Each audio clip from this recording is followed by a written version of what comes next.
श्री गणेशाय नमः। अथ श्री गणपति अथर्वशीर्षा। हरिः ओम। नमस्ते गणपतये त्वमेव प्रत्यक्षं तत्त्वमसि त्वमेव केवलं कर्तासि त्वमेव केवलं धर्तासि त्वमेव केवलं हर्तासि त्वमेव सर्वं खलविदं ब्रह्मासि त्वं साक्षादात्मासि नित्यं ऋतं वच्मि सत्यं वच्मि अवत्वं माम् अववक्तारम् अवश्रोतारम् अवदातारम् अवधातारम् अवानुचानमवशिष्यम् अवपश्चात्तात् अवपुरस्तात् अवोत्तरात्तात् अवदक्षिणात्तात् अवचोर्ध्वात्तात् अवाधरात्तात् सर्वतो मां पाहि पाहि समन्तात् त्वं वाङ्मयस्त्वं चिन्मयः त्वमानन्दमयस्त्वं ब्रह्ममयः त्वं सच्चिदानन्दाद्वितीयोऽसि त्वं प्रत्यक्षं ब्रह्मासि त्वं ज्ञानमयो विज्ञानमयोऽसि सर्वं जगदिदं त्वत्तो जायते सर्वं जगदिदं त्वत्तस्तिष्ठति सर्वं जगदिदं त्वयि लयमेष्यति सर्वं जगदिदं त्वयि प्रत्येति त्वं भूमिरापो नलो नीलो नभः त्वं चत्वारि वाक्पदानि त्वं गुणत्रयातीतः त्वं वस्थात्रयातीतः त्वं देहत्रयातीतः त्वं कालत्रयातीतः त्वं मूलाधारस्थितोऽसि नित्यं त्वं शक्तित्रयात्मकः त्वां योगिनो ध्यायन्ति नित्यं त्वं ब्रह्मा त्वं विष्णुस्त्वं रुद्रस्त्वम् इन्द्रस्त्वम् अग्निस्त्वं वायुस्त्वं सूर्यस्त्वं चन्द्रमास्त्वं ब्रह्म भूर्भुवः स्वरोम्। गणादिं पूर्वमुच्चार्य वर्णादिं तदनन्तरम् अनुस्वारः परतरः अर्धेन्दुलसितं तारेण रिद्धम् एतत्तव मनुस्वरूपं गकारः पूर्वरूपम् अकारो मध्यमरूपम् अनुस्वारश्चान्त्यरूपम् बिन्दुरुत्तररूपम् नादः सन्धानं संहिता सन्धिः सैषा गणेशविद्या गणकऋषिः निसृद्गायत्रीच्छन्दः गणपतिर्देवता। ॐ गं गणपतये नमः। एकदन्ताय विद्महे वक्रतुण्डाय धीमहि तन्नो दन्तिः प्रचोदयात्। एकदन्तं चतुर्हस्तं पाशमङ्कुशधारिणं रदं च वरदं हस्तैर्बिभ्राणं मूषकध्वजं रक्तं लम्बोदरं शूर्प कर्णकं रक्तवाससं रक्तगन्धानुलिप्ताङ्गं रक्तपुष्पैः सुपूजितं भक्तानुकम्पिनं देवं जगत्कारणमच्युतम् आविर्भूतं च सृष्ट्यादौ प्रकृतेः पुरुषात् परम् एवं ध्यायति यो नित्यं स योगी योगिनां वरः। नमो रातपतये नमो गणपतये नमः प्रमथपतये नमस्तेस्तु लम्बोदरायैकदन्ताय विघ्ननाशिने शिवसुताय श्रीवरदमूर्तये नमो नमः। एतदथर्वशीर्षं योधीते स ब्रह्म भूयाय कल्पते स सर्वतः सुखमेधते स सर्वविघ्नैर्न बाध्यते स पञ्चमहापापात् प्रमुच्यते सायमधीयानो दिवस्कृतं पापं नाशयति प्रातरधीयानो रात्रिकृतं पापं नाशयति सायं प्रातः प्रयुञ्जानो अपापो भवति सर्वत्राधीयानोपविघ्नो भवति धर्मार्थकाममोक्षं च विन्दति। इदमथर्वशीर्षमशिष्याय न देयं यो यदि मोहाद्दास्यति स पापीयान् भवति सहस्रावर्तनात् यं यं काममधीते तं तमनेन साधयेत् अनेन गणपतिमभिषिञ्चति स वाग्मी भवति चतुर्थ्या मनस्नं जपति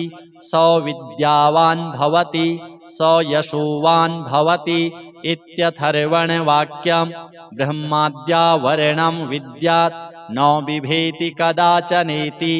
यो दूर्वाङ्कुरैर्यजति स वैश्रवणोपमो भवति यो लाजैर्यजति स यशोवान् भवति स मेधावान् भवति यो मोदकसहस्रेण यजति स वाञ्छितफलमवाप्नोति यः साज्यसमिद्भिर्यजति स सर्वं लभते स सर्वं लभते अष्टौ ब्राह्मणान् सम्यग्ग्राहयित्वा सूर्यवर्चस्वी भवति सूर्यग्रहे महानद्यां प्रतिमासन्निधौ वा जप्त्वा सिद्धमन्त्रो भवति महाविघ्नात् प्रमुच्यते महादोषात् प्रमुच्यते महापापात् प्रमुच्यते स सर्वविद् भवति स सर्वविद् भवति य एवं वेद इत्युपनिषत्। अथ श्री पुरुष सूक्त। हरिः ओम सहस्रशीरेखा पुरुषः सहस्राक्षः सहस्रपात स भूमिगुं सर्वतः स्मृत्वा त्यतिष्ठद्दशाङ्गुलं पुरुष एवेदगुं सर्वं जडभूतं यच्च भाव्यम् उतामृतत्वशेषानो जदन्नेनातिरोहति एतावानस्य महिमातो ज्यायांश्च पुरुषः पादोस्य विश्वाभूतानि त्रिपादस्य मृतं दिवि त्रिपादूर्ध्व उदयत्पुरुषः पादोषेहा भवत् पुनः ततो विख्वं व्यक्रामत्शासनानशने अभि ततो विराडजायत विराजो अधिपुरुषः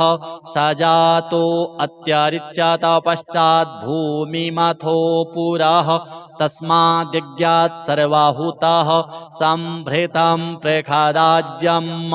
पशुस्तांश्चक्रे वायव्या नारण्या ग्राम्याश्च जे तस्माद्यज्ञात् सर्वाहुतारिचः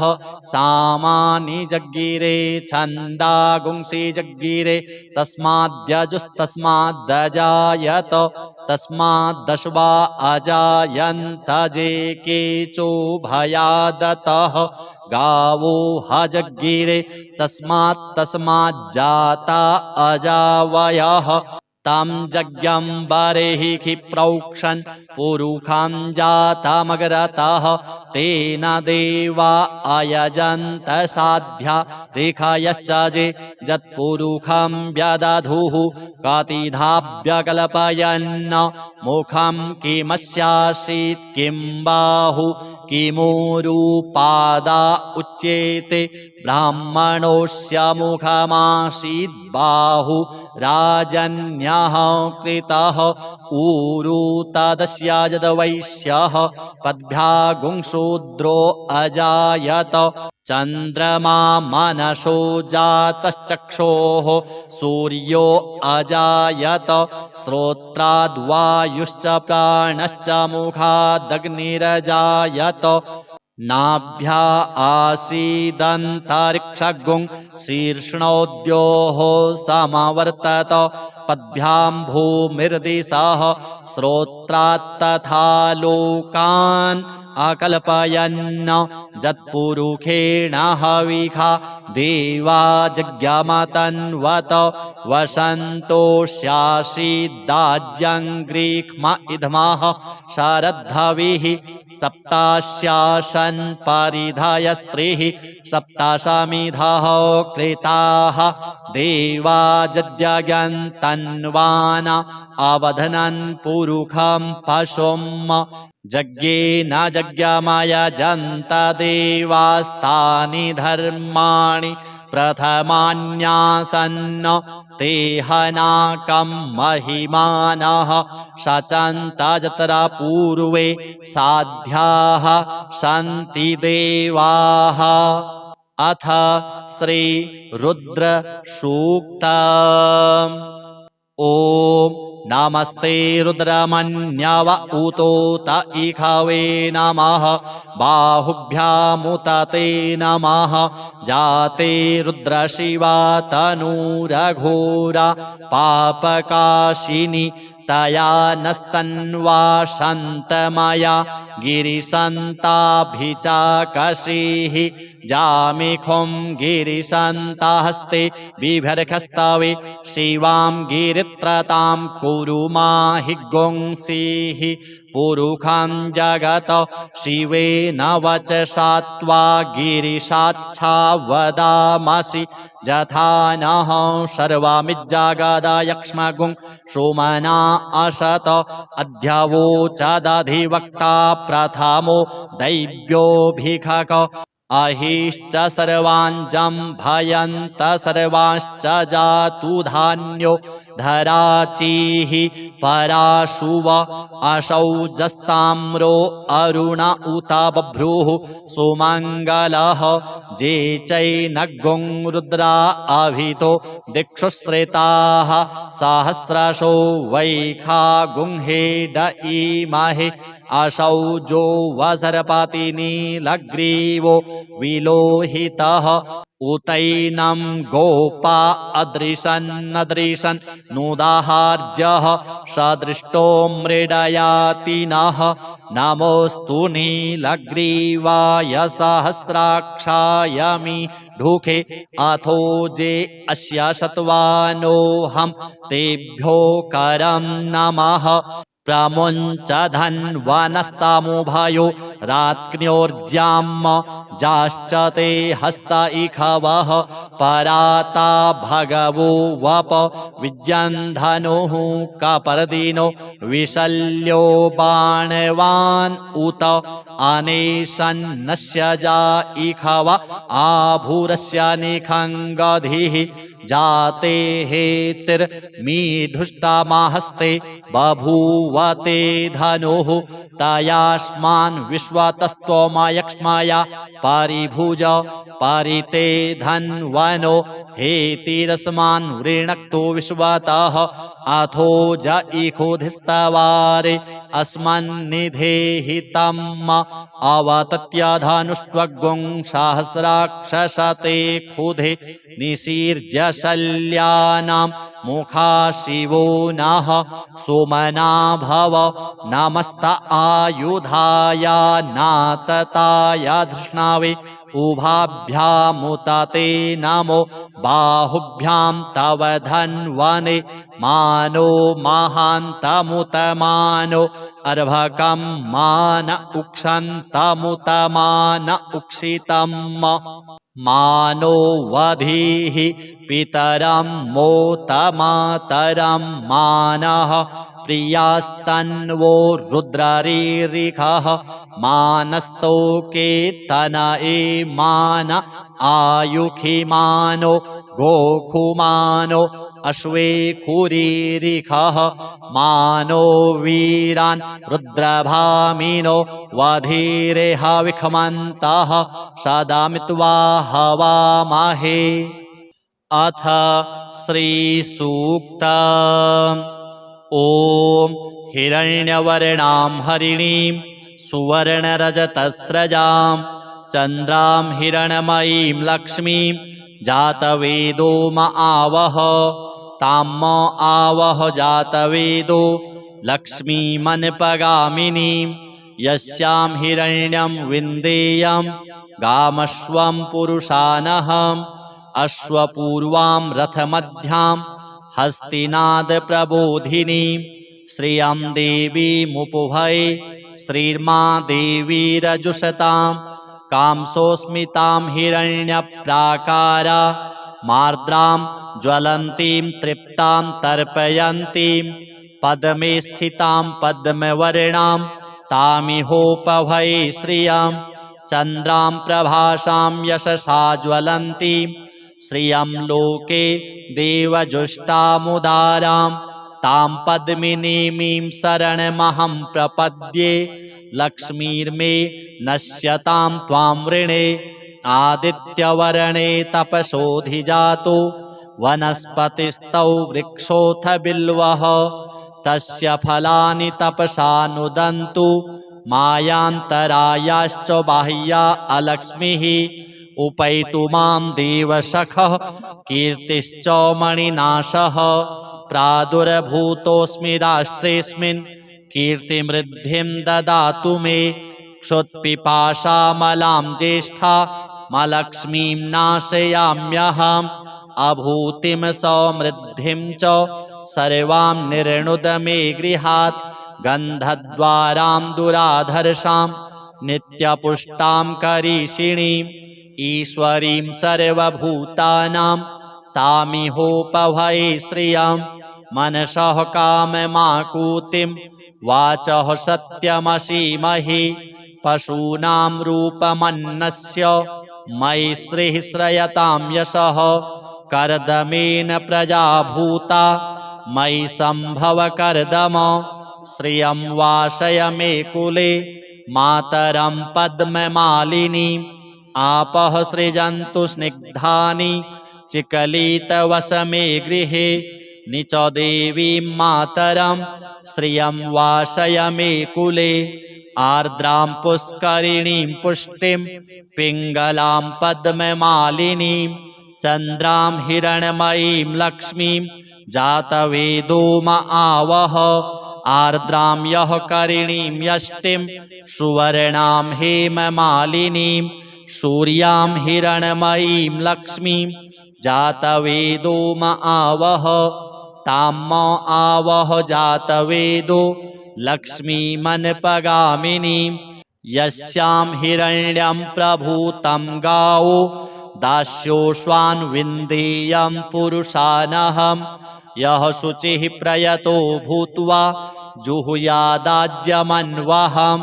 श्रियः पञ्चदशर्चं च श्रीकामः सततं जपेत्। अथ श्री कनकधारा स्तोत्र। अंगं हरेः पुलकभूषणमाश्रयन्ति भृङ्गाङ्गनेव मुकुलाभरणं तमालम् अङ्गीकृताखिलविभूतिर्पाङ्गलीला माङ्गल्यदास्तु मम मङ्गलदेवतायाः मुग्धा मुहुर्विदधति वदने मुरारेः प्रेमत्रपा प्रणिहितानि गतागतानि मालादृशोर्मधुकरीव महोत्पलेया सा मे श्रियं दिशतु सागरसम्भवायाः विश्वामरेन्द्रपदवीभ्रमदानदक्षम् आनन्दहेतुरधिकं मुरविद्विषोऽपि ईशन्निषीदतु मयि क्षणमीक्षणार्धम् इन्दीवरोदरसहोदरमिन्दिरायाः आमीलिताक्षमधिगम्य मुदा मुकुन्दम् आनन्दकन्दमनिमेषमनङ्गतन्त्रम् आकेकरस्थितकनिनिकपक्ष्मनेत्रम् भूत्यै भवेन्मम भुजङ्गशयाङ्गनायाः बाहुवन्तरे मधुजितः श्रितकौस्तुभेया हारावलीव हरिनीलमयी विभाति कामप्रदा भगवतोऽपि कटाक्षमाला कल्याणमावहतु मे कमलालयायाः कालाम्बुदालिललितो रसिकैटभारे धाराधरे स्फुरति या तडिदङ्गनेव मातुः समस्तजगतां महनीयमूर्तिः भद्राणि मे दिशतु भार्गवनन्दनायाः प्राप्तं पदं प्रथमतः खलु यत्प्रभावात् माङ्गल्यभाजि मधुमाथिनि मन्मथेन मय्यापते तदिह मन्थरमीक्षणार्धम् मन्दालसं च मकरालयकन्यकायाः दद्याद्दयानुपवनो द्रविणाम्बुधारां अस्मिन्न किञ्चन विहङ्गशिशौ विषण्णे दुष्कर्म घर्ममपनीय चिराय दूरं नारायण प्रणयिनी नयनाम्बुवाहः इष्टाविशिष्टमतयोऽपि यया दयार्द्र दृष्ट्या त्रिविष्टपपदं सुलभं लभन्ते दृष्टिः प्रहृष्टकमलोदरदीप्तिरिष्टां पुष्टिं कृषिष्ट मम पुष्करविष्टरायाः गीर्देवतेति गरुडध्वजसुन्दरीति शाकम्भरीति शशिशेखरवल्लभेति सृष्टिस्थितिप्रलयकेलिषु संस्थितायै तस्यै नमस्त्रिभुवनैकगुरुस्तरुण्यै श्रुत्यै नमोऽस्तु शुभकर्मफलप्रसूत्यै रत्यै नमोऽस्तु रमणीयगुणार्णवायै शक्त्यै नमोऽस्तु शतपत्रनिकेतनायै पुष्ट्यै नमोऽस्तु पुरुषोत्तमवल्लभायै नमोऽस्तु नालीकनिभाननायै नमोऽस्तु दुग्धोदधिजन्मभूम्यै नमोऽस्तु सोमामृतसोदरायै नमोऽस्तु नारायणवल्लभायै सम्पत्कराणि सकलेन्द्रियनन्दनानि साम्राज्यदानविभवानि सरोरुहाक्षि त्वद्वन्दनानि दुरिताहरणोद्यतानि मामेव मातरनिशं कलयन्तु मान्ये यत्कटाक्षसमुपासनाविधिः सेवकस्य सकलार्थसम्पदः सन्तनोति वचनाङ्गमानसैः त्वां मुरारि हृदयेश्वरीं भजे सरसिजनिलये सरोजहस्ते धवलतमांशुकगन्धमाल्यशोभे भगवति हरिवल्लभे मनोज्ञे त्रिभुवनभूतिकरि प्रसीद मह्यम् दिग्हस्तिभिः कनककुम्भमुखावसृष्ट स्वरवाहिनी विमलचारुजलप्लुताङ्गीं प्रातर्नमामि जगतां जननीमशेष लोकाधिनाथ गृहिणीममृताब्धिपुत्रीं कमले कमलाक्षवल्लभे त्वं करुणापूरतरङ्गितैरपाङ्गैः अवलोकय मां किञ्चनानां प्रथमं पात्रं कृतिमं दयायाः स्तुवन्ति ये स्तुतिभिरमीभिरन्वहं त्रयीमयीं त्रिभुवनमातरं रमां गुणाधिका गुरुतरभाग्यभागिनो भवन्ति ते भुवि बुधभाविताशयाः। अथ श्री अष्टलक्ष्मी स्तोत्रम्। सुमनसवन्दित सुन्दरि माधवी चन्द्रसहोदरि हेममये मुनिगणमण्डित मोक्षप्रदायिनि मञ्जुलभाषिणि वेदनुते पंकजवासिनि देवसुपूजित सद्गुणवर्षिणि शान्तियुते जय जय हे मधुसूदन कामिनि आदिलक्ष्मि सदा पालय माम् अहिकलिकल्मषनाशिनि कामिनि वैदिकरूपिणि वेदमये क्षीरसमुद्भव मङ्गलरूपिणि मन्त्रनिवासिनि मन्त्रनुते मङ्गलदायिनि अम्बुजवासिनि देवगणाश्रितपादयुते जय जय हे मधुसूदन कामिनि धान्यलक्ष्मि सदा पालय माम् जय वरवर्णिनि वैष्णवी भार्गवी मन्त्रस्वरूपिणि मन्त्रमये सुरगणपूजित शीघ्रफलप्रद ज्ञानविकासिनि शास्त्रनुते भवभयहारिणि पापविमोचनि साधुजनाश्रितपादयुते जय जय हे मधुसूदन कामिनि धैर्यलक्ष्मि सदा पालय माम् जय जय दुर्गतिनाशिनि कामिनि सर्वफलप्रदशास्त्रमये रथ गज तुरग पदादि समावृत परिजन मंडित लोकनुते हरिहर ब्रह्म सुपूजित सेवित ताप निवारिणि पादयुते जय जय हे मधुसूदन कामिनि गजलक्ष्मी रूपेण पालय माम् अहि खगवाहिनि मोहिनि चक्रिणि रागविवर्धिनि ज्ञानमये गुणगणवारिधि लोकहितैषिणि स्वर सप्तभूषित गाननुते सकल सुरासुर देव मुनीश्वर मानव वंदित पादयुते जय जय हे मधुसूदन कामिनि संतान लक्ष्मी त्वं पालय माम् जय कमलासनि सद्गतिदायिनि ज्ञान विकासिनि गानमये अनुदिन मर्चित कुंकुम धूसर भूषित वासित वाद्यनुते कनकधरा स्तुति वैभव वंदित शंकर देशिक मान्य पदे जय जय हे मधुसूदन कामिनि विजय लक्ष्मी सदा पालय माम् प्रणत सुरेश्वरि भारती भार्गवी शोक विनाशिनि रत्नमये मणिमय भूषित कर्ण विभूषण शांति समावृत हास्य मुखे नवनिधिदायिनि कलिमल हारिणि कामित फल प्रद हस्तयुते जय जय हे मधुसूदन कामिनि विद्यालक्ष्मी सदा पालय माम् धिमि धिमि धिन धिमि धिन धिमि धिन धिमि द्वन्द्वभिनाद सुपूर्णमये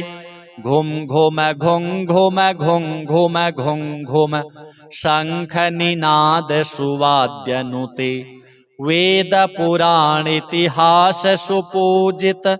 वैदिक मार्ग प्रदर्शयुते जय जय हे मधुसूदन कामिनि धन लक्ष्मी रूपेण पाल अथ श्री गणपति अथर्वशीर्षा हरि ओम नमस्ते गणपतये त्वमेव प्रत्यक्षं तत्त्वमसि त्वमेव केवलं कर्तासि त्वमेव केवलं धर्तासि त्वमेव केवलं हर्तासि त्वमेव सर्वं खलविदं ब्रह्मासि त्वं साक्षादात्मासि नित्यं ऋतं वच्मि सत्यं वच्मि अवत्वं माम् अववक्तारम् अवश्रोतारम् अवदातारम् अवधातारम् अवानुचानमवशिष्याम् अवपश्चात्तात् अवपुरस्तात् अवोत्तरात्तात् अवदक्षिणात्तात् अवचोर्ध्वात्तात् अवाधरात्तात् सर्वतो मां पाहि पाहि समन्तात् त्वं वाङ्मयस्त्वं चिन्मयः त्वमानन्दमयस्त्वं ब्रह्ममयः त्वं सच्चिदानन्दाद्वितीयोऽसि त्वं प्रत्यक्षं ब्रह्मासि त्वं ज्ञानमयो विज्ञानमयोऽसि सर्वं जगदिदं त्वत्तो जायते सर्वं जगदिदं त्वत्तस्तिष्ठति सर्वं जगदिदं त्वयि लयमिष्यति सर्वं जगदिदं त्वयि प्रत्येति त्वं भूमिरापो नलो नीलो नभः त्वं चत्वारि वाक्पदानि त्वं गुणत्रयातीतः त्वं वस्थात्रयातीतः त्वं देहत्रयातीतः त्वं कालत्रयातीतः त्वं मूलाधारस्थितोऽसि नित्यं त्वं शक्तित्रयात्मकः त्वां योगिनो ध्यायन्ति नित्यं त्वं ब्रह्मा त्वं विष्णुस्त्वं रुद्रस्त्वं इन्द्रस्त्वं अग्निस्त्वं वायुस्त्वं सूर्यस्त्वं चन्द्रमास्त्वं ब्रह्म भूर्भुवः स्वरोम् गणादिं पूर्वमुच्चार्य वर्णादिं तदनन्तरम् अनुस्वारः परतरः अर्धेन्दुलसितं तारेण रिद्धम् एतत्तव मनुस्वरूपं गकारः पूर्वरूपम् अकारो मध्यमरूपम् अनुस्वारश्चान्त्यरूपम् बिन्दुरुत्तररूपम् नादः सन्धानं संहिता सन्धिः सैषा गणेशविद्या गणकऋषिः निसृद्गायत्रीच्छन्दः गणपतिर्देवता ॐ गं गणपतये नमः। एकदन्ताय विद्महे वक्रतुण्डाय धीमहि तन्नो दन्तिः प्रचोदयात्। एकदन्तं चतुर्हस्तं पाशमङ्कुशधारिणं रदं च वरदं हस्तैर्बिभ्राणं मूषकध्वजं रक्तं लम्बोदरं शूर्प कर्णकं रक्तवाससं रक्तगन्धानुलिप्ताङ्गं रक्तपुष्पैः सुपूजितं भक्तानुकम्पिनं देवं जगत्कारणमच्युतम् आविर्भूतं च सृष्ट्यादौ प्रकृतेः पुरुषात् परम् एवं ध्यायति यो नित्यं स योगी योगिनां वरः। नमो रातपतये नमो गणपतये नमः प्रमथपतये नमस्तेस्तु लम्बोदरायैकदन्ताय विघ्ननाशिने शिवसुताय श्रीवरदमूर्तये नमो नमः। एतदथर्वशीर्षं योधीते स ब्रह्म भूयाय कल्पते स सर्वतः सुखमेधते स सर्वविघ्नैर्न बाध्यते स पञ्चमहापापात् प्रमुच्यते सायमधीयानो दिवस्कृतं पापं नाशयति प्रातरधीयानो रात्रिकृतं पापं नाशयति सायं प्रातः प्रयुञ्जानो अपापो भवति सर्वत्राधीयानोपविघ्नो भवति धर्मार्थकाममोक्षं च विन्दति। इदमथर्वशीर्षमशिष्याय न देयं यो यदि मोहाद्दास्यति स पापीयान् भवति सहस्रावर्तनात् यं काममधीते तं तमनेन साधयेत् अनेन गणपतिमभिषिञ्चति स वाग्मी भवति चतुर्थ्या मनस्नं जपति स विद्यावान् भवति स यशोवान् भवति इत्यथर्वणवाक्यं ब्रह्माद्यावरणं विद्यात् न बिभेति कदाचनेति यो दूर्वाङ्कुरैर्यजति स वैश्रवणोपमो भवति यो लाजैर्यजति स यशोवान् भवति स मेधावान् भवति यो मोदकसहस्रेण यजति स वाञ्छितफलमवाप्नोति यः साज्यसमिद्भिर्यजति स सर्वं लभते स सर्वं लभते। अष्टौ ब्राह्मणान् सम्यग्राहयित्वा सूर्यवर्चस्वी भवति सूर्यग्रहे महानद्यां प्रतिमासन्निधौ वा जप्त्वा सिद्धमन्त्रो भवति महाविघ्नात् प्रमुच्यते महादोषात् प्रमुच्यते महापापात् प्रमुच्यते स सर्वविद् भवति स सर्वविद् भवति य एवं वेद इत्युपनिषत्। अथ श्री पुरुष सूक्त। हरिः ओम। सहस्रशीरेखा पुरुषः सहस्राक्षः सहस्रपात स भूमिगुं सर्वतः स्मृत्वा त्यतिष्ठद्दशाङ्गुलम् पुरुष एवेदगुं सर्वं जडभूतं यच्च भाव्यम् उतामृतत्वशेषानो जदन्नेनातिरोहति एतावानस्य महिमातो ज्यायांश्च पुरुषः पादोस्य विश्वा भूतानि त्रिपादस्य मृतं दिवि त्रिपादूर्ध्व उदयत्पुरुषः पादोषेहा भवत्पुनः ततो विख्वं व्यक्रामत्शासनानशने अभि ततो विराडजायत विराजो अधिपूरुखः स जातो अत्यरिच्यत पश्चात् भूमिमथो पुरः तस्माद्यज्ञात् सर्वाहुतः सम्भृतं प्रखदाज्यम् पशुस्तांश्चक्रे वायव्या नारण्या ग्राम्याश्च जे तस्माद्यज्ञात् सर्वाहुतारिचः सामानि जग्गिरे छन्दागुंसि जग्गिरे तस्माद्यजुस्तस्माद्दजायत तस्माद्दशवा अजायन्त जे केचो भयादतः गावो हजग्गिरे तस्माज्जाता अजावयः तं जज्ञं बर्हिः प्रोक्षन् पुरुखं जातमग्रतः तेन देवा अयजन्त साध्या रेखायश्च जे यत्पुरुखं व्यदधुः कतिधाभ्यकल्पयन्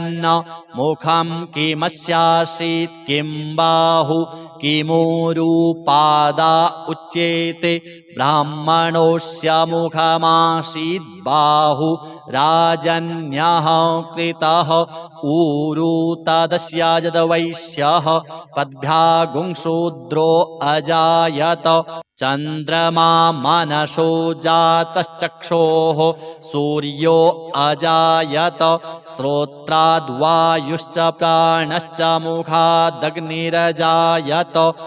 नाभ्या आसीदन्तरिक्षगुं शीर्ष्णोद्योः समवर्तत पद्भ्यां भूमिर्दिशः श्रोत्रात्तथा लोकान् अकल्पयन् जत्पुरुखेण हविखा देवा जज्ञमतन्वत वसन्तोष्यासीदाज्यङ्ग्रीक्ष्म इद्मः शरद्धविः सप्तास्यासन् परिधयस्त्रिः सप्ताशमिधः कृताः देवा जज्ञन्तन्वाना अवधनन् पुरुखं पशुम् जज्ञे न जज्ञमयजन्त देवास्तानि धर्माणि प्रथमान्यासन्न ते हनाकं महिमानः शचन्त जत्र पूर्वे साध्याः सन्ति देवाः अथ श्री रुद्र सूक्तम्। ॐ नमस्ते रुद्रमन्यव उतोत इखवे नमः बाहुभ्यामुत ते नमः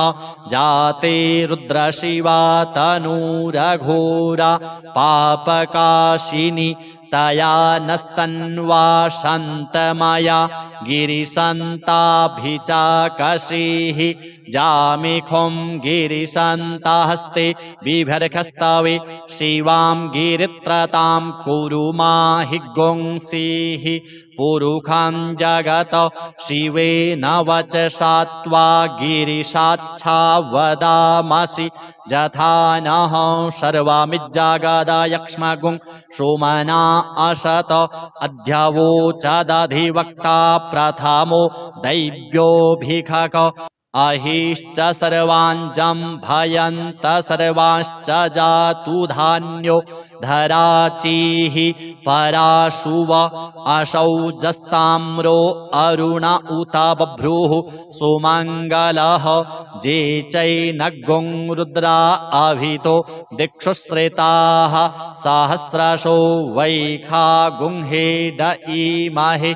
असौजो वसर्पति नीलग्रीवो विलोहितः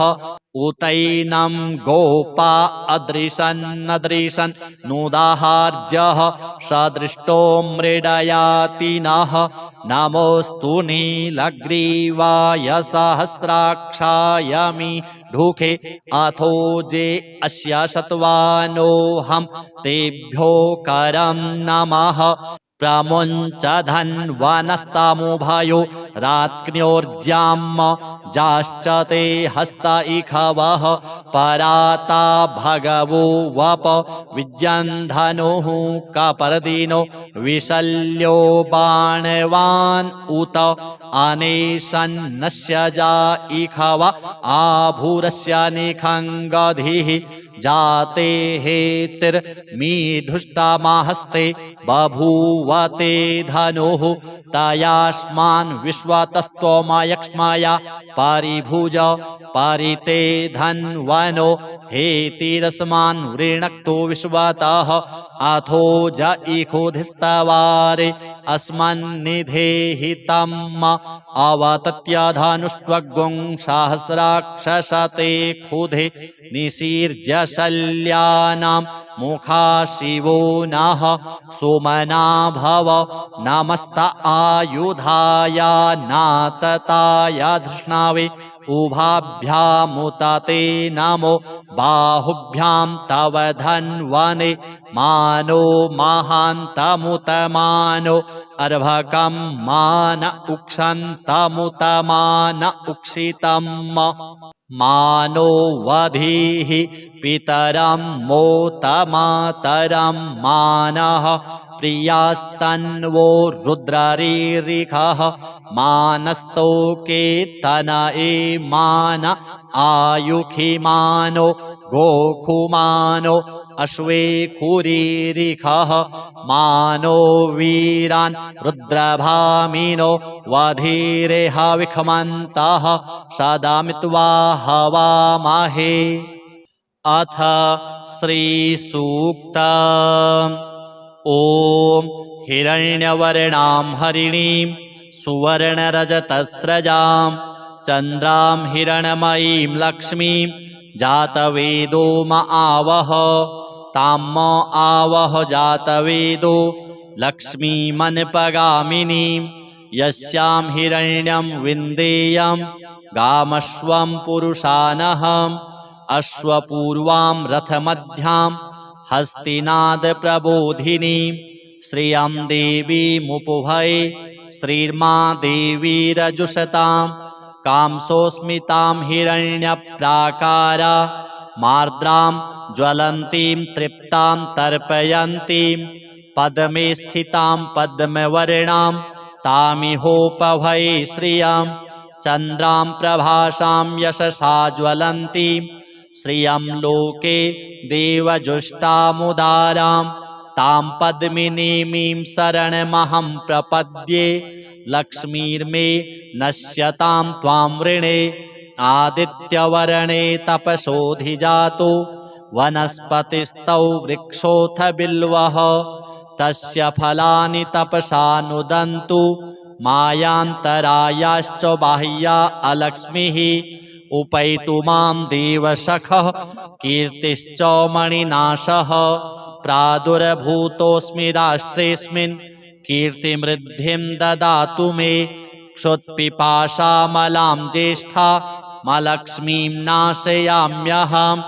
अभूतिं समृद्धिं च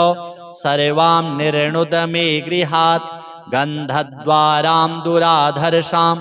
नित्यपुष्टां करीषिणीम् ईश्वरीं सर्वभूतानां तामिहोपभये श्रियं मनसः काममाकुतिं वाचः सत्यमसीमहि पशूनां रूपमन्नस्य मयि श्रीः श्रयतां यशः कर्दमेन प्रजा भूता मयि सम्भव कर्दम श्रियं वासय मे कुले मातरं पद्ममालिनीम् आपः सृजन्तु स्निग्धानि चिकलितवसमे गृहे निच देवीं मातरं श्रियं वासय मे कुले आर्द्रां पुष्करिणीं पुष्टिं पिङ्गलां पद्ममालिनीं चन्द्रां हिरण्मयीं लक्ष्मीं जातवेदो म आवह आर्द्रां यः करिणीं यष्टिं सुवर्णां हेममालिनीं सूर्यां हिरण्मयीं लक्ष्मीं जातवेदो म आवह तां म आवह जातवेदो लक्ष्मीमनपगामिनीं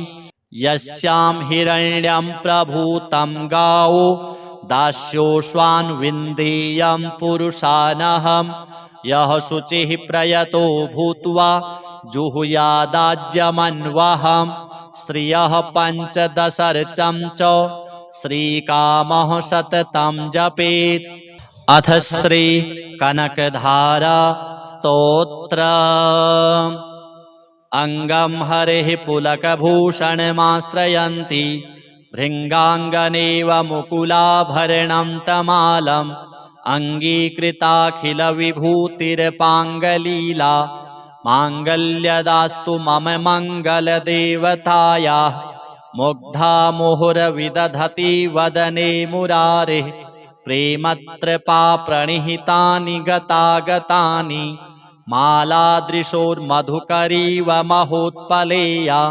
सा मे श्रियं दिशतु सागरसम्भवायाः विश्वामरेन्द्रपदवीभ्रमदानदक्षम् आनन्दहेतुरधिकं मुरविद्विषोऽपि ईशन्निषीदतु मयि क्षणमीक्षणार्धम् इन्दीवरोदरसहोदरमिन्दिरायाः आमीलिताक्षमधिगम्य मुदा मुकुन्दम् आनन्दकन्दमनिमेषमनङ्गतन्त्रम् आकेकरस्थितकनिनिकपक्ष्मनेत्रम् भूत्यै भवेन्मम भुजङ्गशयाङ्गनायाः बाहुवन्तरे मधुजितः श्रितकौस्तुभेया हारावलीव हरिनीलमयी विभाति कामप्रदा भगवतोऽपि कटाक्षमाला कल्याणमावहतु मे कमलालयायाः कालाम्बुदालिललितो रसिकैटभारे धाराधरे स्फुरति या तडिदङ्गनेव मातुः समस्तजगतां महनीयमूर्तिः भद्राणि मे दिशतु भार्गवनन्दनायाः प्राप्तं पदं प्रथमतः खलु यत्प्रभावात् माङ्गल्यभाजि मधुमाथिनि मन्मथेन मय्यापतेत् तदिह मन्थरमीक्षणार्धम् मन्दालसं च मकरालयकन्यकायाः दद्याद्दयानुपवनो द्रविणाम्बुधाराम् अस्मिन्न किञ्चन विहङ्गशिशौ विषण्णे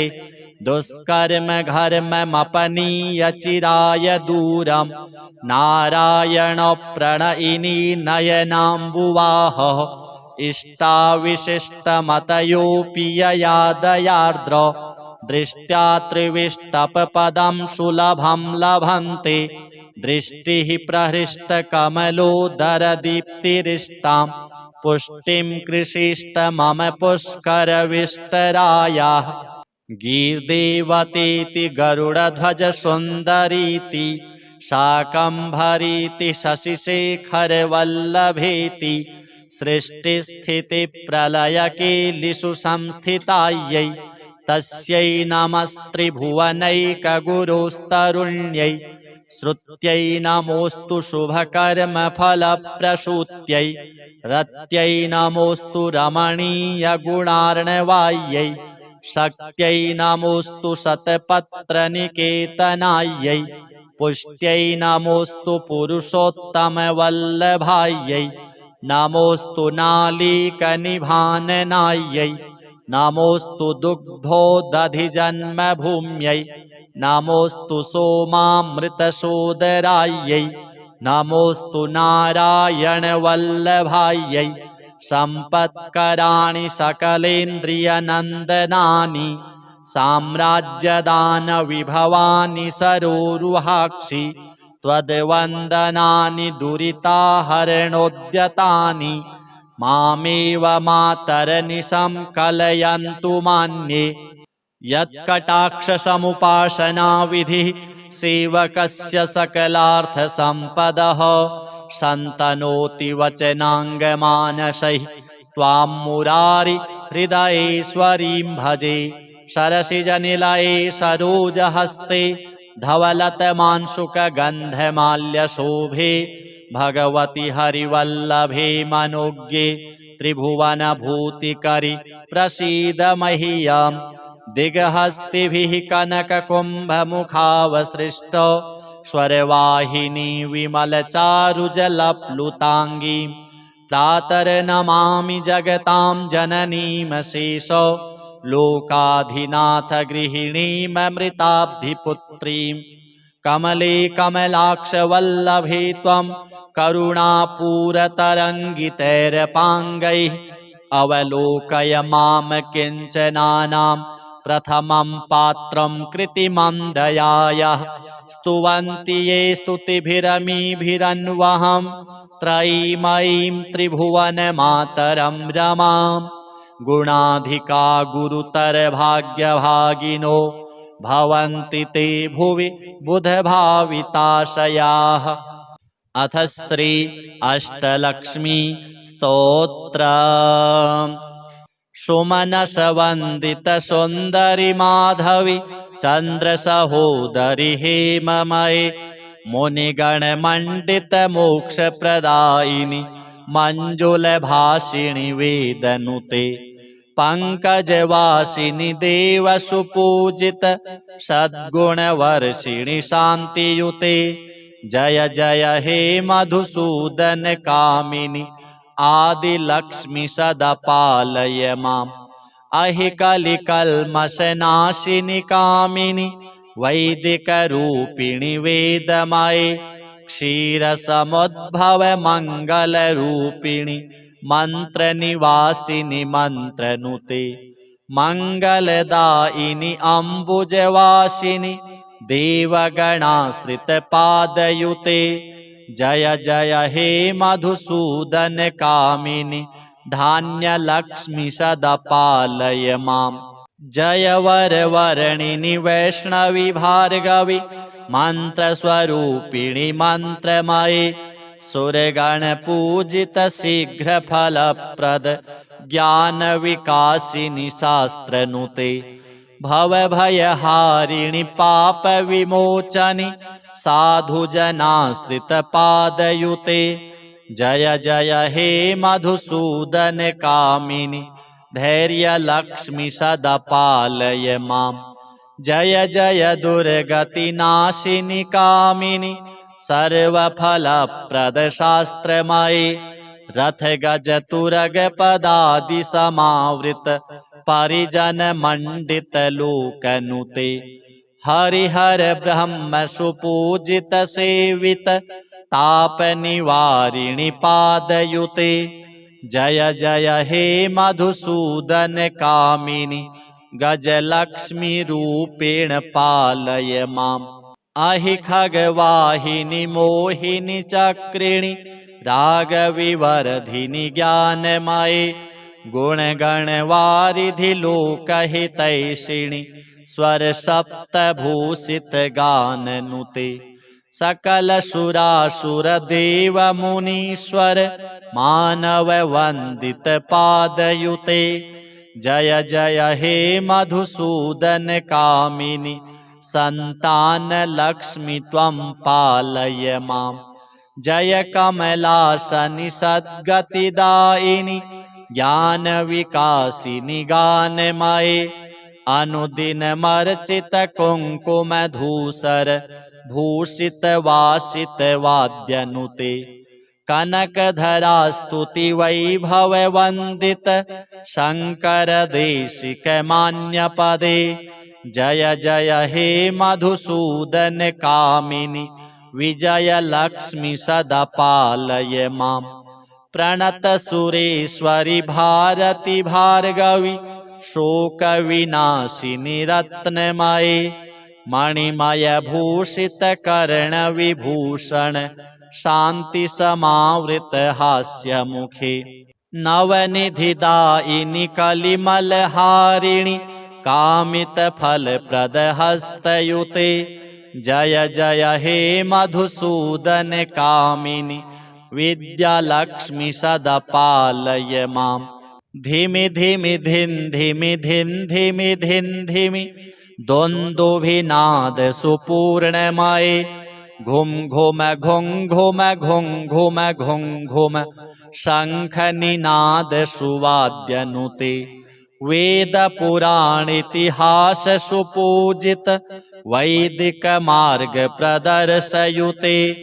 जय जय हे मधुसूदन कामिनी धन लक्ष्मी रूपेण पाल। अथ श्री गणपति अथर्वशीर्षा। हरिः ओम नमस्ते गणपतये त्वमेव प्रत्यक्षं तत्त्वमसि त्वमेव केवलं कर्तासि त्वमेव केवलं धर्तासि त्वमेव केवलं हर्तासि त्वमेव सर्वं खलविदं ब्रह्मासि त्वं साक्षादात्मासि नित्यं ऋतं वच्मि सत्यं वच्मि अवत्वं माम् अववक्तारम् अवश्रोतारम् अवदातारम् अवधातारम् अवानुचानमवशिष्याम् अवपश्चात्तात अवपुरस्तात अवोत्तरात्तात अवदक्षिणात्तात अवचोर्ध्वात्तात अवाधरात्तात सर्वतो मां पाहि पाहि समन्तात् त्वं वाङ्मयस्त्वं चिन्मयः त्वमानन्दमयस्त्वं ब्रह्ममयः त्वं सच्चिदानन्दाद्वितीयोऽसि त्वं प्रत्यक्षं ब्रह्मासि त्वं ज्ञानमयो विज्ञानमयोऽसि सर्वं जगदिदं त्वत्तो जायते सर्वं जगदिदं त्वत्तस्तिष्ठति सर्वं जगदिदं त्वयि लयमिष्यति सर्वं जगदिदं त्वयि प्रत्येति त्वं भूमिरापो नलो नीलो नभः त्वं चत्वारि वाक्पदानि त्वं गुणत्रयातीतः त्वं वस्थात्रयातीतः त्वं देहत्रयातीतः त्वं कालत्रयातीतः त्वं मूलाधारस्थितोऽसि नित्यं त्वं शक्तित्रयात्मकः त्वां योगिनो ध्यायन्ति नित्यं त्वं ब्रह्मा त्वं विष्णुस्त्वं रुद्रस्त्वम् इन्द्रस्त्वम् अग्निस्त्वं वायुस्त्वं सूर्यस्त्वं चन्द्रमास्त्वं ब्रह्म भूर्भुवः स्वरों गणादिं पूर्वमुच्चार्य वर्णादिं तदनन्तरम् अनुस्वारः परतरः अर्धेन्दुलसितं तारेण रिद्धम् एतत्तव मनुस्वरूपं गकारः पूर्वरूपम् अकारो मध्यमरूपम् अनुस्वारश्चान्त्यरूपम् बिन्दुरुत्तररूपम् नादः सन्धानं संहिता सन्धिः सैषा गणेशविद्या गणकऋषिः निसृद्गायत्रीच्छन्दः गणपतिर्देवता ॐ गं गणपतये नमः। एकदन्ताय विद्महे वक्रतुण्डाय धीमहि तन्नो दन्तिः प्रचोदयात्। एकदन्तं चतुर्हस्तं पाशमङ्कुशधारिणं रदं च वरदं हस्तैर्बिभ्राणं मूषकध्वजं रक्तं लम्बोदरं शूर्प कर्णकं रक्तवाससं रक्तगन्धानुलिप्ताङ्गं रक्तपुष्पैः सुपूजितं भक्तानुकम्पिनं देवं जगत्कारणमच्युतम् आविर्भूतं च सृष्ट्यादौ प्रकृतेः पुरुषात् परम् एवं ध्यायति यो नित्यं स योगी योगिनां वरः। नमो रातपतये नमो गणपतये नमः प्रमथपतये नमस्तेस्तु लम्बोदरायैकदन्ताय विघ्ननाशिने शिवसुताय श्रीवरदमूर्तये नमो नमः। एतदथर्वशीर्षं योधीते स ब्रह्म भूयाय कल्पते स सर्वतः सुखमेधते स सर्वविघ्नैर्न बाध्यते स पञ्चमहापापात् प्रमुच्यते सायमधीयानो दिवसकृतं पापं नाशयति प्रातरधीयानो रात्रिकृतं पापं नाशयति सायं प्रातः प्रयुञ्जानो अपापो भवति सर्वत्राधीयानोपविघ्नो भवति धर्मार्थकाममोक्षं च विन्दति इदमथर्वशीर्षमशिष्याय न देयं यो यदि मोहाद्दास्यति स पापीयान् भवति सहस्रावर्तनात् यं काममधीते तं तमनेन साधयेत् अनेन गणपतिमभिषिञ्चति स वाग्मी भवति चतुर्थ्यामनश्नं जपति स विद्यावान् भवति स यशोवान् भवति इत्यथर्वणवाक्यं ब्रह्माद्यावरणं विद्यात् न बिभेति कदाचनेति यो दूर्वाङ्कुरैर्यजति स वैश्रवणोपमो भवति यो लाजैर्यजति स यशोवान् भवति स मेधावान् भवति यो मोदकसहस्रेण यजति स वाञ्छितफलमवाप्नोति यः साज्यसमिद्भिर्यजति स सर्वं लभते स सर्वं लभते अष्टौ ब्राह्मणान् सम्यग्राहयित्वा सूर्यवर्चस्वी भवति सूर्यग्रहे महानद्यां प्रतिमासन्निधौ वा जप्त्वा सिद्धमन्त्रो भवति महाविघ्नात् प्रमुच्यते महादोषात् प्रमुच्यते महापापात् प्रमुच्यते स सर्वविद् भवति स सर्वविद् भवति य एवं वेद इत्युपनिषत्। अथ श्री पुरुष सूक्त। हरिः ओम सहस्रशीरेखा पुरुषः सहस्राक्षः सहस्रपात स भूमिगुं सर्वतस्पृत्वा त्यतिष्ठद्दशाङ्गुलम् पुरुष एवेदगुं सर्वं जडभूतं यच्च भाव्यम् उतामृतत्वशेषानो जदन्नेनातिरोहति एतावानस्य महिमातो ज्यायांश्च पुरुषः पादोस्य विश्वाभूतानि त्रिपादस्य मृतं दिवि त्रिपादूर्ध्व उदयत्पुरुषः पादोषेहा भवत् पुनः ततो विख्वं व्यक्रामत्शासनानशने अभि ततो विराडजायत विराजो अधिपुरुषः सजातो अत्यरिच्यत पश्चात् भूमिमथो पुरः तस्माद्यज्ञात् सर्वाहुतः सम्भृतं प्रखदाज्यम् पशुस्तांश्चक्रे वायव्या नारण्य ग्राम्याश्च जे तस्माद्यज्ञात् सर्वाहुतारिचः सामानि जग्गिरे छन्दागुंसि जग्गिरे तस्माद्यजुस्तस्माद्दजायत तस्माद्दशवा अजायन्त जे केचो भयादतः गावो हजग्गिरे तस्माज्जाता अजावयः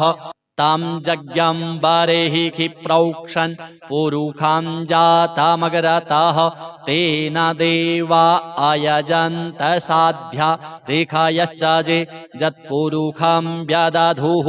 कतिधाभ्यकल्पयन् मुखं किमस्यासीत् किं बाहु किमूरुपादा उच्येते ब्राह्मणोऽस्य मुखमासीत् बाहु राजन्यः कृतः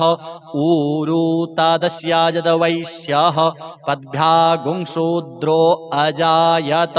चन्द्रमा मनसो जातश्चक्षोः सूर्यो अजायत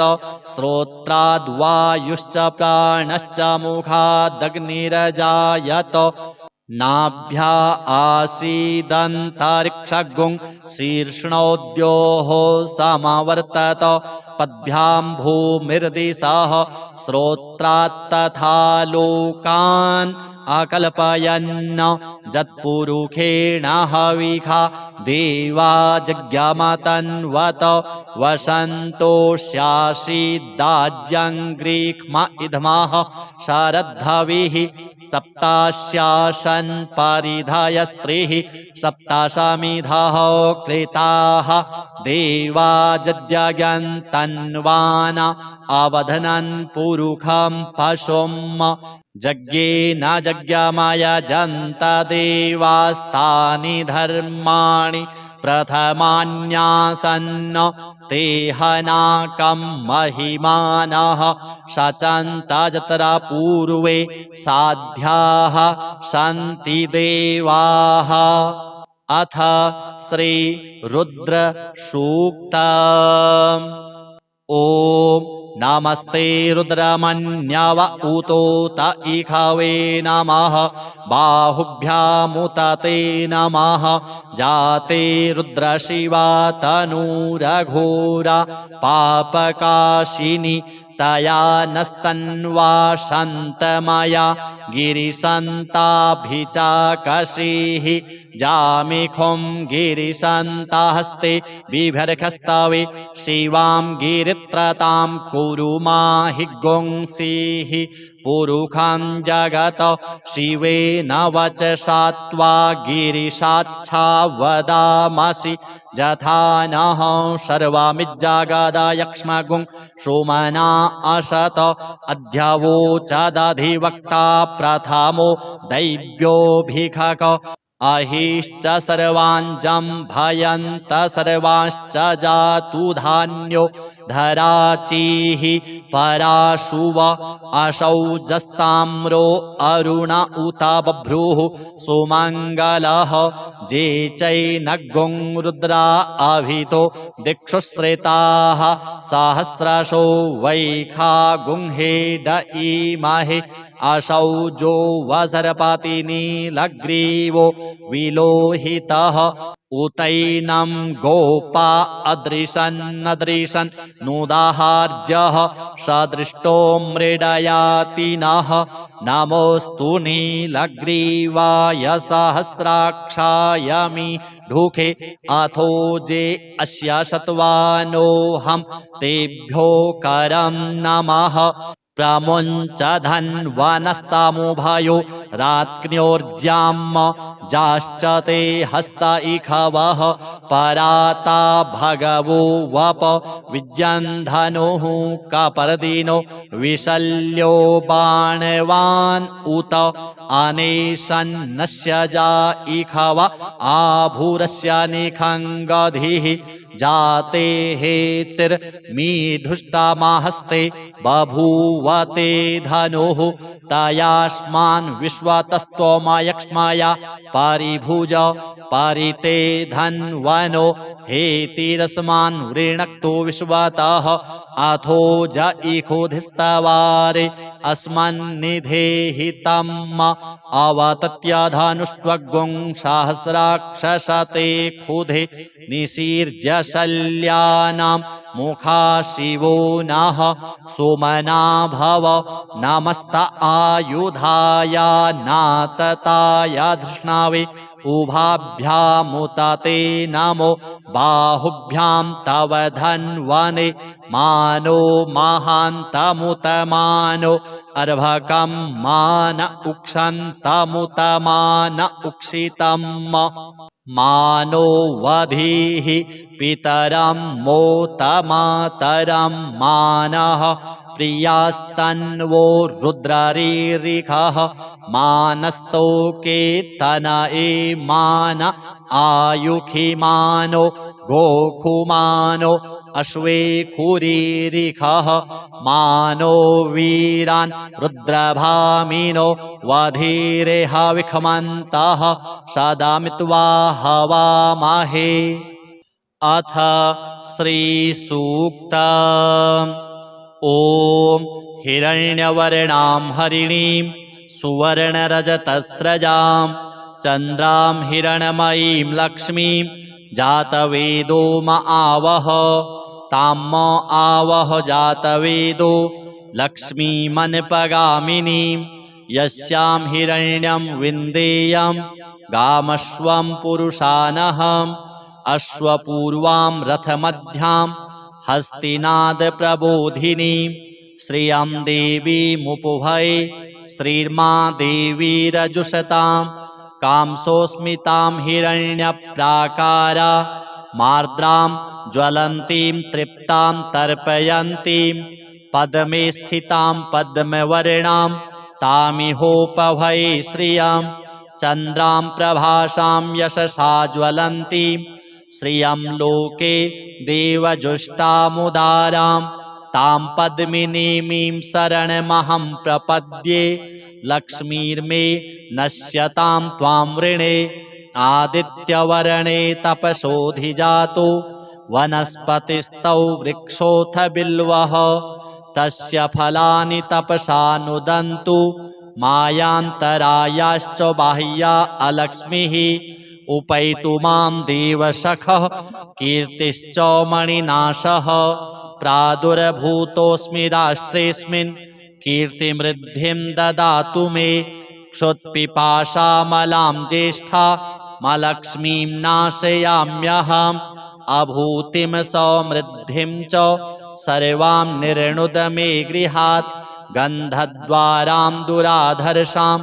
नित्यपुष्टां करीषिणीम्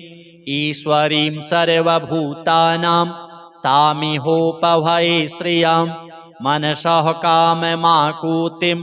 वाचः सत्यमसीमहि पशूनां रूपमन्नस्य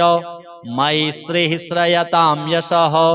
कर्दमेन प्रजा भूता मयि सम्भव कर्दम श्रियं वासय मे कुले मातरं पद्ममालिनीम् आपः सृजन्तु स्निग्धानि चिकलितवस मे गृहे निच देवीं मातरं श्रियं वासय मे कुले आर्द्रां पुष्करिणीं पुष्टिं पिङ्गलां पद्ममालिनीं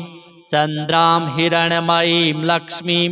जातवेदो म आवह आर्द्रां यः करिणीं यष्टिं सुवर्णां हेममालिनीं सूर्यां हिरण्मयीं लक्ष्मीं जातवेदो म आवह तां म आवह जातवेदो लक्ष्मीमनपगामिनीं यस्यां हिरण्यं प्रभूतं गावो दास्योऽश्वान् विन्देयं पुरुषानहं यः शुचिः प्रयतो भूत्वा जुहुयादाज्यमन्वहं श्रियः पञ्चदशर्चं च श्रीकामः सततं जपेत्। अथ श्री कनकधारा स्तोत्र। अंगं हरेः पुलकभूषणमाश्रयन्ति भृङ्गाङ्गनेव मुकुलाभरणं तमालम् अङ्गीकृताखिलविभूतिर्पाङ्गलीला माङ्गल्यदास्तु मम मङ्गलदेवतायाः मुग्धा मुहुर्विदधति वदने मुरारेः प्रेमत्रपा प्रणिहितानि गतागतानि मालादृशोर्मधुकरीव महोत्पलेया सा मे श्रियं दिशतु सागरसम्भवायाः विश्वामरेन्द्रपदवीभ्रमदानदक्षम् आनन्दहेतुरधिकं मुरविद्विषोऽपि ईशन्निषीदतु मयि क्षणमीक्षणार्धम् इन्दीवरोदरसहोदरमिन्दिरायाः आमीलिताक्षमधिगम्य मुदा मुकुन्दम् आनन्दकन्दमनिमेषमनङ्गतन्त्रम् आकेकरस्थितकनीनिकपक्ष्मनेत्रम्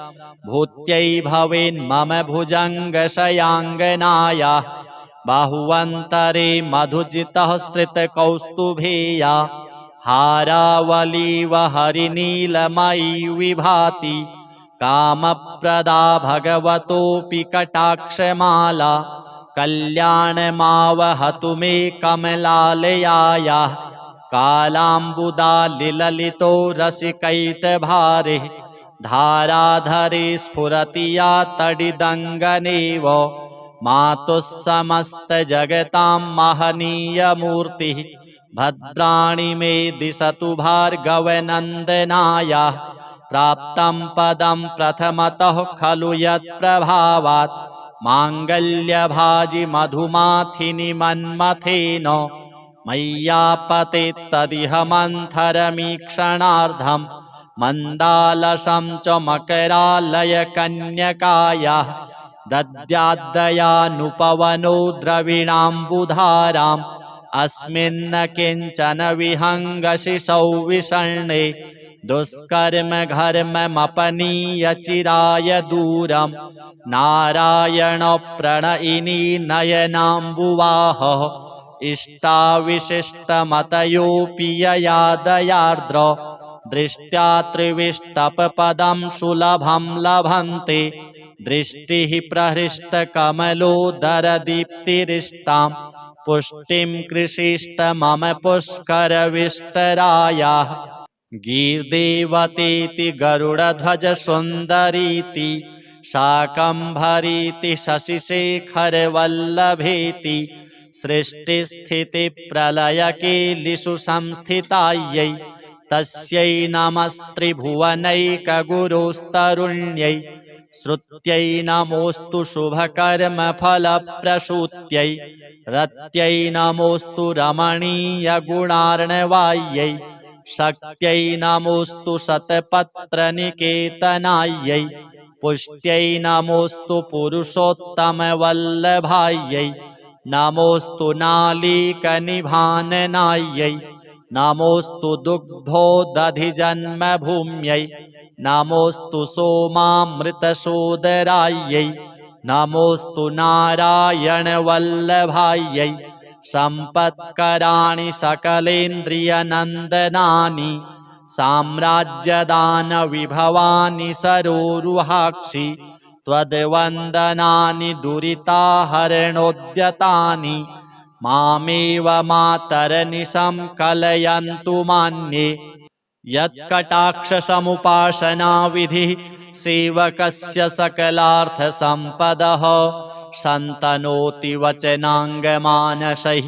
त्वां मुरारि हृदयेश्वरीं भजे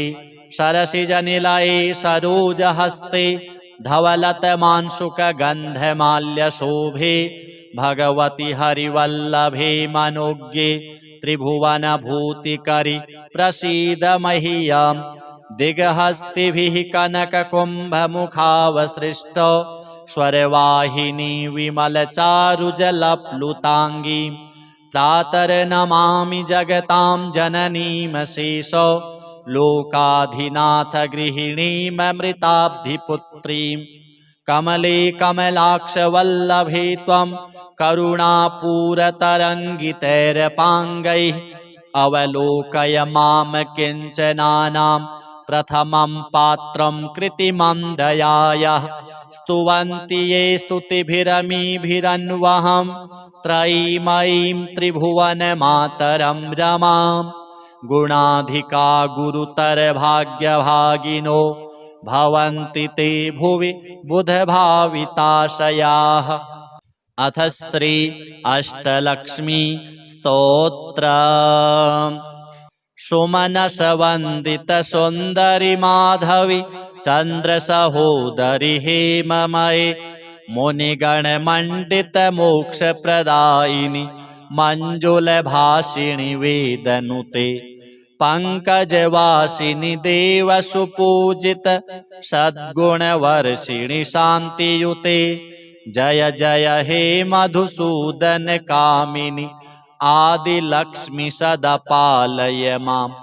अहिकलिकल्मषनाशिनि कामिनि वैदिकरूपिणि वेदमये क्षीरसमुद्भव मङ्गलरूपिणि मन्त्रनिवासिनि मन्त्रनुते मङ्गलदायिनि अम्बुजवासिनि देवगणाश्रितपादयुते जय जय हे मधुसूदन कामिनि धान्यलक्ष्मि सदा पालय माम् जय वरवर्णिनि वैष्णवी भार्गवी मन्त्रस्वरूपिणि मन्त्रमये सुरगणपूजित शीघ्रफलप्रद ज्ञानविकासिनि शास्त्रनुते भवभयहारिणि पापविमोचनि साधुजनाश्रितपादयुते जय जय हे मधुसूदन कामिनि धैर्य लक्ष्मी सदा पालय माम् जय जय दुर्गति नाशिनि कामिनि सर्वफलप्रद शास्त्रमयि रथ गज तुरग पदादि समावृत परिजन मंडित लोकनुते हरिहर ब्रह्म सुपूजित सेवित ताप निवारिणि पादयुते जय जय हे मधुसूदन कामिनि गजलक्ष्मी रूपेण पालय माम् अहि खगवाहिनि मोहिनि चक्रिणि रागविवर्धिनि ज्ञानमये गुणगणवारिधि लोकहितैषिणि स्वर सप्तभूषित गाननुते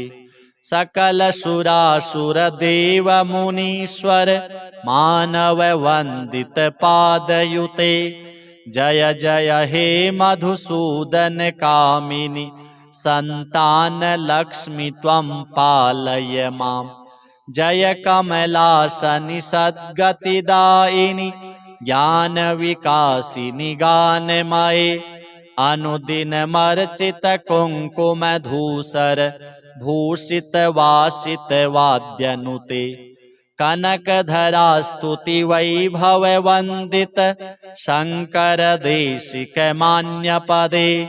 जय जय हे मधुसूदन कामिनि विजय लक्ष्मी सदा पालय माम् प्रणत सुरेश्वरि भारती भार्गवी शोक विनाशिनि रत्नमये मणिमय भूषित कर्ण विभूषण शांति समावृत हास्य मुखे नवनिधिदायिनि कलिमलहारिणि कामित फल प्रद हस्तयुते जय जय हे मधुसूदन कामिनि विद्या लक्ष्मी सदा पालय माम् धिमि धिमि धिन धिमि धिन धिमि धिन धिमि द्वन्द्वभिनाद सुपूर्णमये घुम घुम घुम घुम घुम घुम घुम घुम शंख निनाद सुवाद्यनुते वेद पुराण इतिहास सुपूजित वैदिक मार्ग प्रदर्शयुते जय जय हे मधुसूदन कामिनि धन लक्ष्मी रूपेण पालय माम्